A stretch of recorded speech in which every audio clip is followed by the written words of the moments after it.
Hola chicos, buenos días. Una disculpa porque no pude darle clases como yo quería.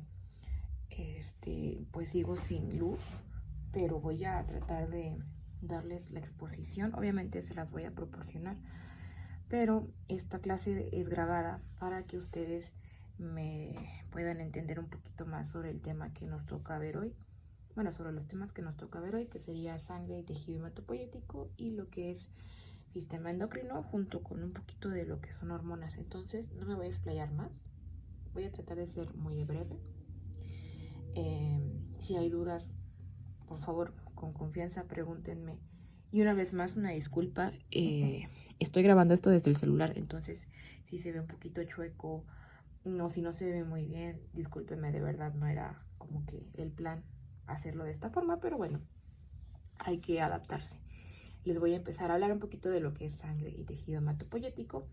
La sangre, perdón, es un tejido conjuntivo. Como habíamos visto al principio de nuestras clases, el tejido conjuntivo se va a dividir, ¿no? ¿Se acuerdan que era un embrionario, del adulto, que se divide en laxo y denso, y lo que es el tejido conjuntivo especializado? Bueno, pues la sangre es un tipo de tejido conjuntivo especializado. Está compuesto por una sustancia intercelular líquida llamada plasma. El plasma prácticamente lo que contiene pues son hematíes, que serían los eritrocitos o células rojas, lo que son los leucocitos o células blancas y lo que son las plaquetas. Vean ustedes como también las células sanguíneas o lo que es la sangre no nada más contiene lo que les acabo de decir en el plasma, ¿no? Sino que también contiene lo que son células de defensa, como son los monocitos, los linfocitos, los neutrófilos, los eosinófilos, los basófilos y los macrófagos. Tenemos las células rojas, que son los eritrocitos, y lo que son las plaquetas. Todo eso hay en la sangre, por eso somos como que el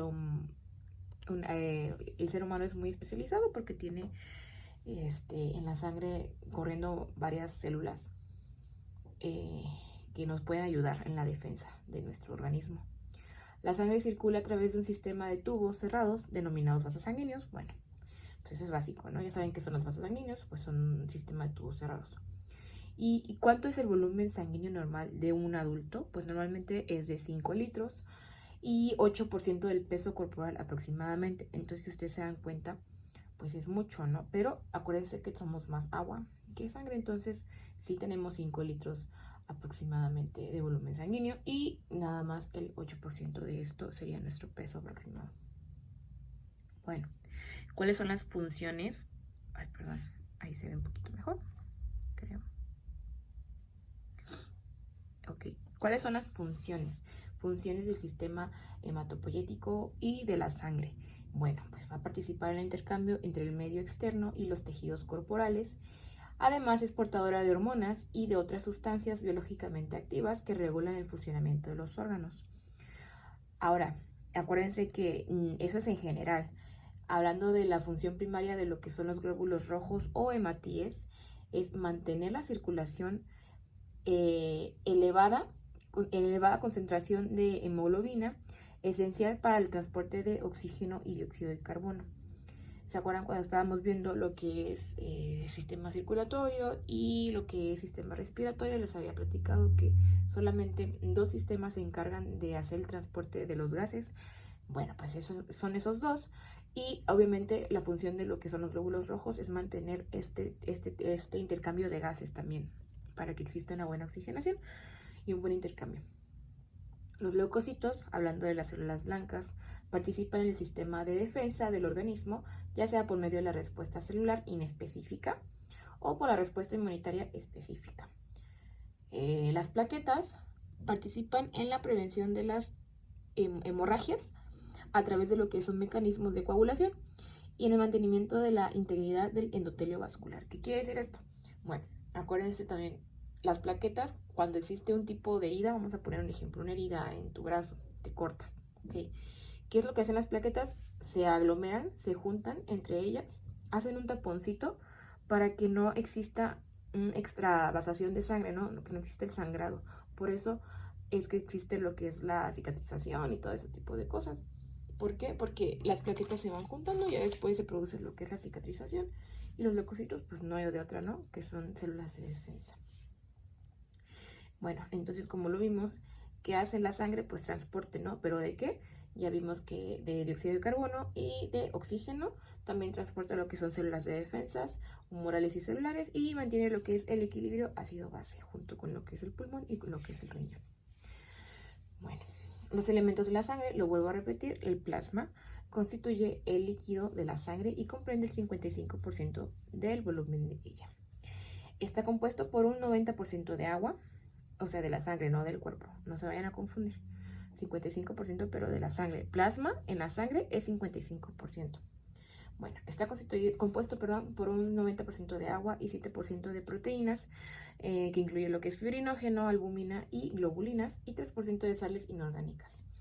Entonces vean esta imagen que está aquí, no se ve muy bien, pero bueno, cuando se los enseñe van a ver que dice agua 90%, proteínas de 7 a 9%, azúcar incluso de 0.1%, lo que es urea, y los sales, 0.3 y 0.9. Entonces, pues lo mismo, las sustancias inorgánicas, las sustancias orgánicas y lo que es el agua, que es lo que mayor contiene lo que es el plasma. Bueno, esta imagen les muestra lo que es la forma de una gota de sangre, ¿no? Aquí está una gota de sangre y en esta imagen pueden ver ustedes las estructuras que ya habíamos platicado, ¿no? Entonces, si una gota de sangre contiene, ¿qué cosa sería primero? Plasma. Acuérdense que una gota de sangre está compuesto por 55% de plasma. Esto es plasma, todo lo que contiene esto, ¿no? ¿Esto qué sería? Pues serían los glóbulos rojos, ¿no? O los hematíes. ¿Qué sería esto? Pues serían lo que son las plaquetas. ¿Y qué serían estos? Pues son células de defensa, ¿no? Como lo habíamos platicado.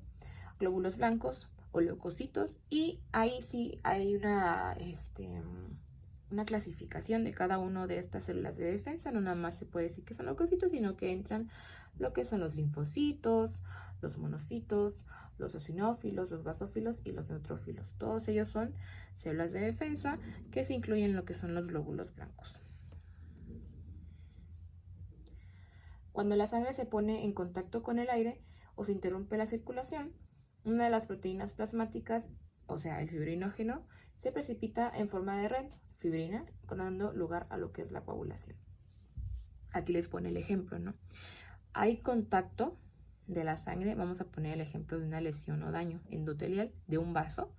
El vaso sanguíneo se contrae, se empieza a hacer chiquito y inmediatamente, como les comentaba, empieza a formarse lo que es el taponcito de las plaquetas. ¿Para qué? Para que no haya una salida de sangre. Entonces ya después que se forman las plaquetas, se forma lo que es el coágulo de fibrina. Eso lo vamos a ver ahorita. Bueno, dice formación de coágulos sanguíneos, factor de coagulación, plaquetas y fibrinas, todo lo que contiene lo que son el taponcito de fibrina. Y pues el glóbulo rojo también se incluye, ¿no? En lo que es la formación de lo que es el tapón plaquetario. Bueno, acuérdense que pues la sangre sí se puede cuantificar de manera cuantitativa y cualitativa, y este tipo de examen pues se llama hemograma. Sus valores normales varían de acuerdo al sexo. Acuérdense también que pues un hombre y una mujer no podemos tener la misma cantidad de hemoglobina, y la edad. El estado fisiológico también nos puede ayudar a diferenciar, o sea que va a haber niveles diferentes, y la ubicación geográfica del individuo.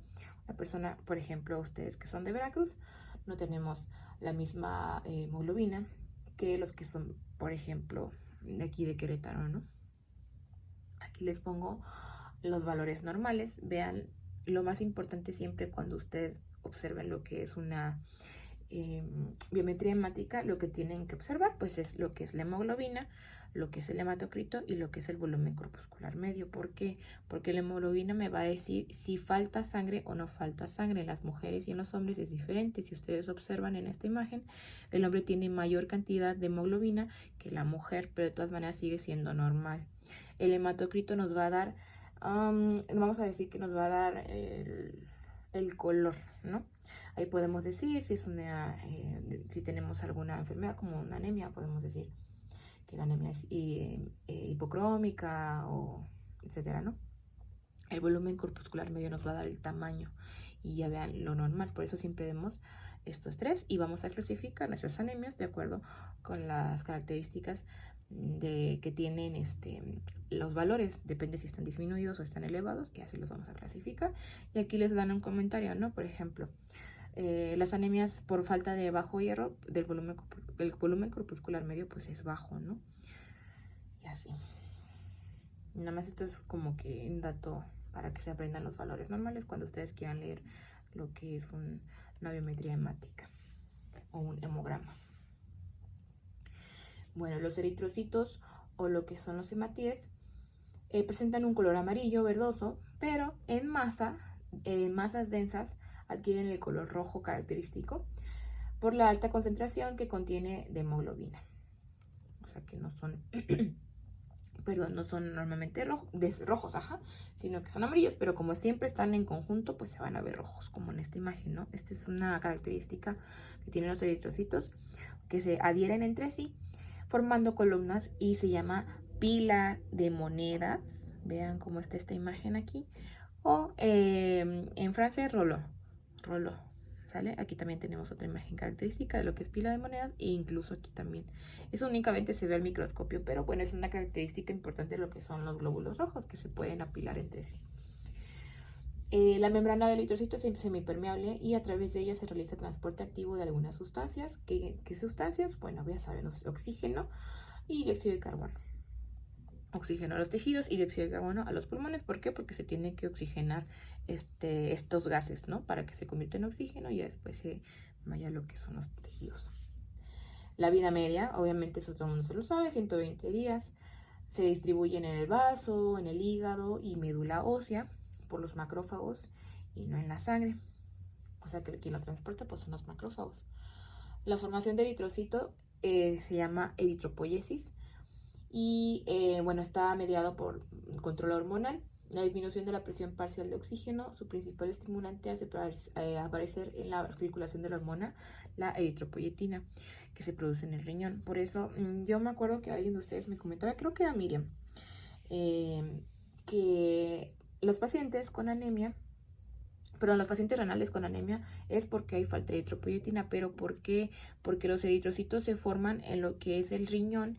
Entonces, si yo tengo una deficiencia en mi riñoncito, es porque no estoy haciendo la eritropoiesis. No se están formando nuevos eritrocitos, por lo tanto, no va a haber gran cantidad de hemoglobina, ¿no? Por eso los pacientes están anémicos, porque hay una disminución de la presión parcial de oxígeno en este órgano que ya está disfuncional, ¿sale? No es por nada porque la eritropoyetina falta, no, porque ustedes saben que ahí se produce la eritropoiesis y bueno, pues hay disminución de lo que es los glóbulos rojos de los eritrocitos. Bueno, glóbulos blancos. Los glóbulos blancos o leucocitos son células nucleadas que se encuentran en cantidad mucho menor que los eritrocitos. Y acuérdense que son células de defensa. El número promedio de leucocitos en la sangre circulante es de 5.000 y 10.000.